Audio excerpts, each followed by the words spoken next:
geldiniz. Geç hoş geldiniz. Selamünaleyküm. Aleykümselam.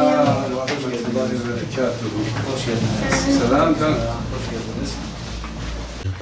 Bismillahirrahmanirrahim. Rabbimize hamdolsun. Buradaki kardeşlerimiz, bu minik kardeşlerimiz topladıkları harçlıklarını getirip Umut Kervanı'na teslim etmeleri. Biz de inşallah onların adına bu harçlıklarını Filistin'deki, Gazze'deki, Kudüs'teki kardeşlerimize teslim edeceğiz inşallah. Rabbim ebeveynlerinden razı olsun. Böyle bir düşünce üzerine çocuklarını büyüttükleri için Rabbim annelerinden, babalarından razı olsun inşallah. Hayırlarını dergah izzetinde kabul etsin inşallah. Hüseyin Ali Aslı. Sen bu harçlığını topladın. Ne için buraya geldin? Filistinlilere destek vermek için.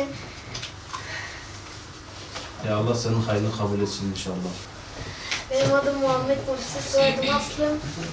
Ben harçlığımı topladım, Filistin'deki kardeşlerime vermek için buradayım. Ya Allah Teala senin hayrını kabul etsin. Adım Cemal Özsoy. Harçlığımı Gazze'deki çocuklar için getirdim. Ya Allah Teala hayrınızı kabul etsin inşallah. Mustafa Arda'nın Filistin'deki kardeşlerimin yardımını uzatmak istiyorum.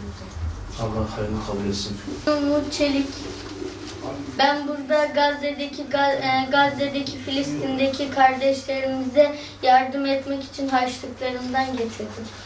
Allah Teala senin hayrını kabul etsin inşallah. Allah hayrını kabul etsin inşallah. Allah hayrınızı kabul etsin inşallah. Allah hayrını kabul etsin inşallah. Allah kabul etsin inşallah. Bu fikir olsun diye. Allah kabul etsin bu kitabı getirsin. Biz burada Gazze'deki, Filistin'deki kardeşlerimize harçlıklarımızı göndermek için toplandık. Allah yapacağımız yardımları kabul etsin. Onlara selam olsun. Allah Allah İsrail'i ve İsrail'e yardım eden ülkeleri kahretsin inşallah. Gazze'deki kardeşlerime harçlıklarımı onlara yardım etmek için getirdim. Biz bu harçlıklarımızı Umut Kervanı Derneği'ne göndermeye karar verdik.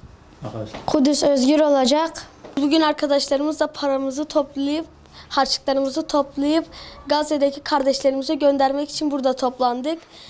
İsrail'in katlettiği bebekler, aileler, anneler, babalar, İsrail onların kanının içinde boğulacak ve Allah'ın izniyle Gazze kazanacak, Hamas kazanacak, İsrail kaybedecek ve İsrail'e yardım eden diğer terör örgütleri de kaybedecek. Şimdi kardeşlerimize para göndermek için onların çok iyi biri olduğunu düşünüyorum ve her zaman iyi biri olduklarını biliyorum.